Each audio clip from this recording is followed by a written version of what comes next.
जादूगर ने सर्दी के मौसम में एक औरत को कहा, आज बहुत गर्मी है, जिस पर वो औरत सबके सामने ही अपने कपड़ों को एक एक करके उतारने लग जाती है और रोड के बीचों बीच आ खड़ी हुई, जिस वजह से वहां पे काफी बड़ा एक्सीडेंट भी हो गया और उसने फायर हाइड्रेंट को ऑन करके ठंड में ही नहाना शुरू कर दिया। ऐसे लग रहा था कि उसका अपनी बॉडी पर कोई कंट्रोल ना हो। होता भी कैसे, उसके दिमाग को तो उस जादूगर ने काबू कर रखा था। फिर जादूगर बैंक के सिक्योरिटी गार्ड्स को कहता है, तुम इस बैंक को लूटने आए हो और अंदर से मैनेजर को सही सलामत बाहर ले आओ। जादूगर के हर कदम पर CIA की भी नजर थी। एजेंट ब्रूस ने फौरन से जादूगर का पीछा शुरू कर दिया। जादूगर खुद भी बैंक की तरफ टहलता हुआ जा रहा था। ब्रूस का जरा सा ध्यान क्या भटका, वो जादूगर तो वहां से गायब ही हो गया। इसीलिए ब्रूस जल्दी से उस बैंक के अंदर आया, लेकिन उसको वहां कहीं भी जादूगर नहीं दिखाई दिया। जब उसके पास बैंक का एम्प्लॉय आया तो ब्रूस ने कहा, मुझे बैंक में एक लॉकर खुलवाना है, जिस पर वो ब्रूस को लॉकर रूम ले गया और खुद वहां से कीज लेने बाहर आ गया। यहाँ बाहर हम देखते हैं जादूगर को, जो बैंक के अंदर इंटर हो चुका था। उसने आते ही मैनेजर के दिमाग को भी काबू कर लिया। इतने में वही 2 सिक्योरिटी गार्ड्स बैंक में आए और फायर करके सबको बैंक से भगा डालते हैं। गोलियों की आवाज सुनकर ब्रूस चौकन्ना हो जाता है। इतने में मैनेजर सीधा लॉकर रूम के अंदर आई और आते ही एक बॉक्स को ओपन करने लगी। ब्रूस ने उसको ऐसा करने से बहुत रोका, मगर उसको तो कोई फर्क नहीं पड़ रहा था। अभी वहां पर वो 2 गार्ड्स आए और ब्रूस को शूट करके मैनेजर को अपने साथ बाहर ले गए। ब्रूस की किस्मत अच्छी थी क्योंकि उसने बुलेट प्रूफ वेस्ट पहनी हुई थी। अब बाहर आते ही मैनेजर और गार्ड्स एक ट्रक में बैठे और उसको पूरी स्पीड से क्रैश करवा दिया, जिससे उन तीनों की मौके पर ही मौत हो जाती है। जादूगर वहां आता है और मैनेजर के हाथ से लॉकर को उठा के उसकी जगह बॉम्ब को रख देता है और वहां से चला गया। ब्रूस उस ट्रक की तरफ भागा, मगर ट्रक ब्लास्ट होकर टुकड़े टुकड़े हो गया। ब्रूस ने जादूगर को भागते देख उसका पीछा शुरू कर दिया। पीछा करते करते ब्रूस और जादूगर रूफ टॉप पे पहुंच जाते हैं। जब ब्रूस के एजेंट्स जादूगर को पकड़ने के लिए आगे बढ़े तो जादूगर कहने लगा, आप गलत आदमी को पकड़ रहे हो। बस इतना ही कहना था कि वो दोनों एजेंट्स अपनी गन्स को नीचे कर लेते हैं। ब्रूस ये देखकर हैरान हो गया। उसको लगा शायद ये भी उस जादूगर से ही मिले हुए हैं, लेकिन जादूगर उससे कहता है, जिसकी फोटो तुम्हारी पॉकेट में है वो लड़की तुम्हें कभी नहीं मिलेगी। ब्रूस की पॉकेट में उसकी बेटी की पिक्चर थी। वो जादूगर से पूछने लगा कि तुम मेरी बेटी को कैसे जानते हो। जादूगर ने जवाब देने की बजाय डिटेक्टिव्स को एक दूसरे को ही मार डालने का बोला, जिस पर वो दोनों ऐसा ही करते हैं और खुद जादूगर रूफ टॉप से छलांग लगा देता है। जब ब्रूस ने नीचे देखा तो उसे जादूगर कहीं नहीं मिला। ये देखकर ब्रूस और भी ज्यादा चौंक जाता है। फिर नीचे आने के बाद ब्रूस ने अपने दोस्त शेन को सब बात बताई। वो दोनों हैरान थे कि जादूगर को ब्रूस की बेटी का कैसे पता, और ये कैसे पता कि ब्रूस की पॉकेट में उसी की फोटो है।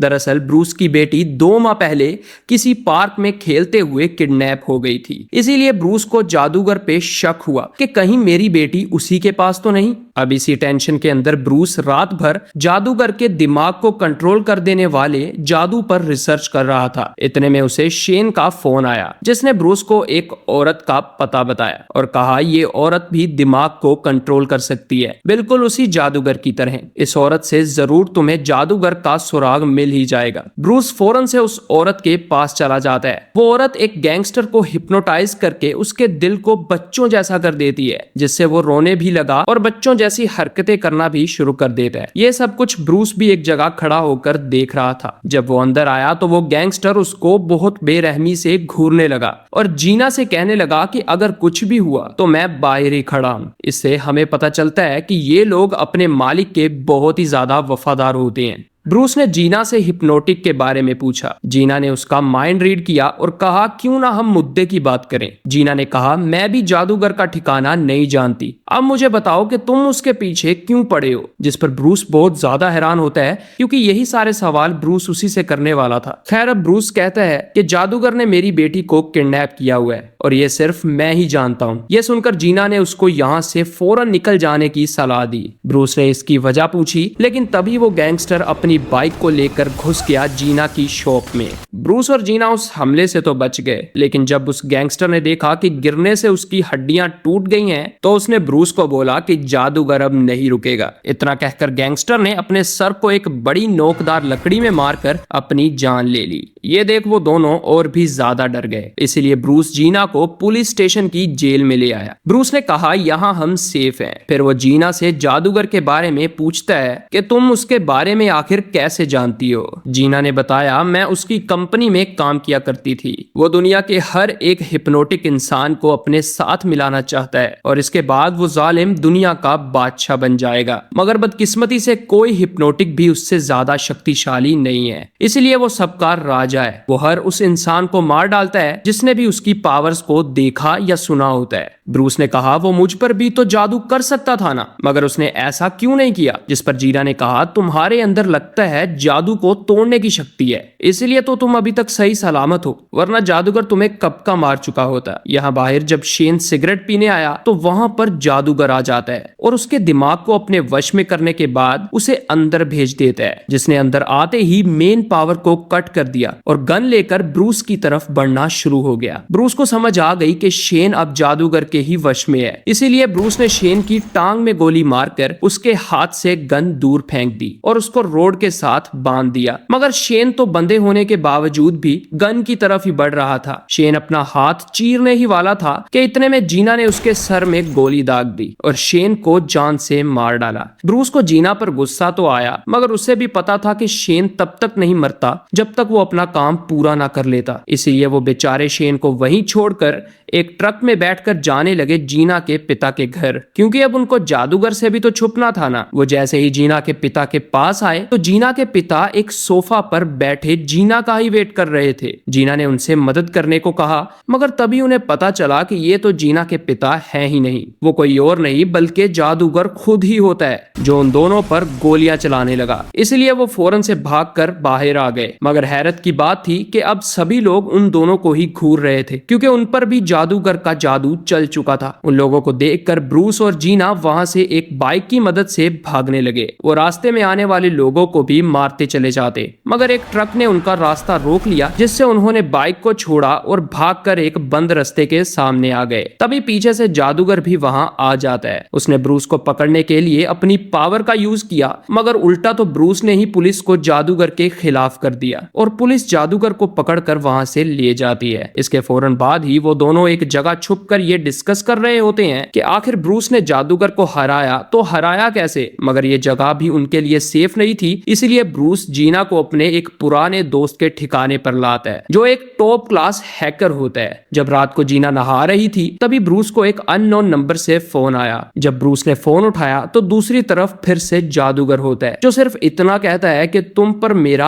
आम जादू नहीं चलता, लेकिन अब मेरे इस खास जादू से तुम किस तरह बचोगे, इसीलिए अब फौरन से अपनी गन लो और जीना के सर में 3 गोलियां मार दो। क्या फर्क पड़ता है कि जीना तुम्हारी बीवी है तो वो भी एक जादूगरनी, इसीलिए मार डालो अपनी बीवी को। ये सुनकर ब्रूस डरा तो डरा, लेकिन साथ ही साथ हैरान भी हो गया और इतने में ही जादूगर ने फोन बंद कर दिया। ब्रूस को कुछ समझ नहीं आ रही थी कि जादूगर जीना को उसकी पत्नी क्यों बोल रहा है, क्योंकि वो तो कल ही जीना से मिला था, वो उसकी बीवी कैसे हो सकती है। यह सब पूछने के लिए जब वो जीना के पास आया तो उसने अपने हाथ में एक सीजर देखी, जो खुद ब खुद ही जीना की तरफ बढ़ रही थी। ब्रूस ने बड़ी मुश्किल से अपने आप पर काबू पाया, लेकिन जब रात हुई तो ब्रूस ने अपने दोस्त के कंप्यूटर से जीना का बायोडेटा निकाला और ये देखकर शॉक हो गया, क्योंकि वो और जीना तो असलियत में ही पति पत्नी होते हैं। ब्रूस का तो मानो दिमाग ही काम करना बंद हो गया था कि तभी जीना वहां पर आ जाती है और उसको ये सब करने के लिए सॉरी कहने लगी और कहने लगी कि मैं भी जादूगर की ही कंपनी में काम करती हूँ और तुम तो असलियत में यहाँ हो भी नहीं, और जो कुछ तुमने देखा है वो तो सिर्फ तुम्हारी आंखों का धोखा था।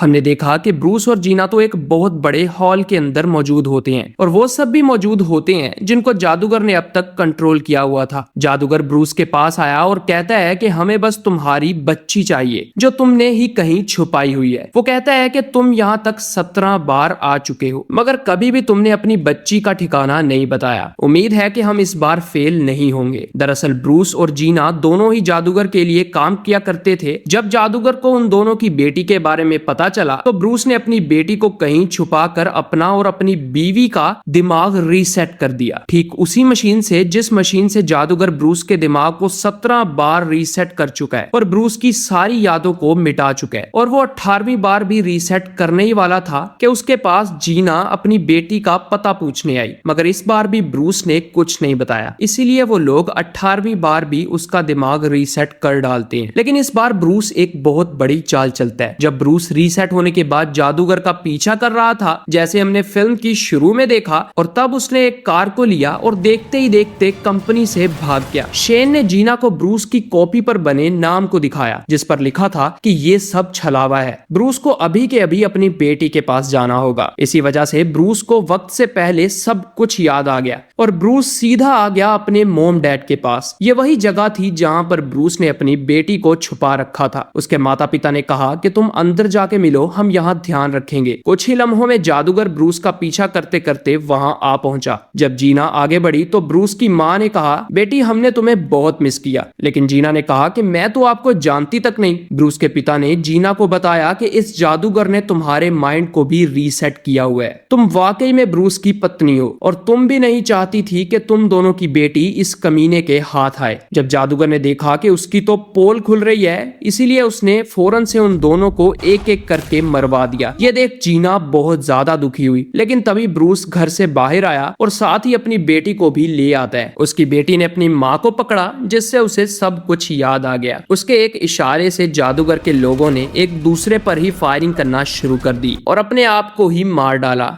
यहाँ दूसरी तरफ से ब्रूस के माता पिता भी आए और बचे हुए लोगों को गोली मारकर मार डाला, क्योंकि वो जो कुछ भी देख रहे थे वो ब्रूस की बेटी ने अपनी पावर से सबके माइंड को कंट्रोल कर रखा था। इसलिए जादूगर को भी समझ आ जाता है कि ये सब कुछ नकली है। उसने ब्रूस को मारना चाहा, मगर ब्रूस की बेटी के जादू की वजह से उसने अपने आप को ही गोली मार ली और जादूगर भी वहीं हलाक हो जाता है। दोस्तों, अगर किसी चीज की समझ नहीं आई तो आप कमेंट्स में मुझसे पूछ सकते हैं। इसी हैप्पी एंडिंग के साथ ये मूवी यहीं खत्म हो जाती है। Thanks for your time.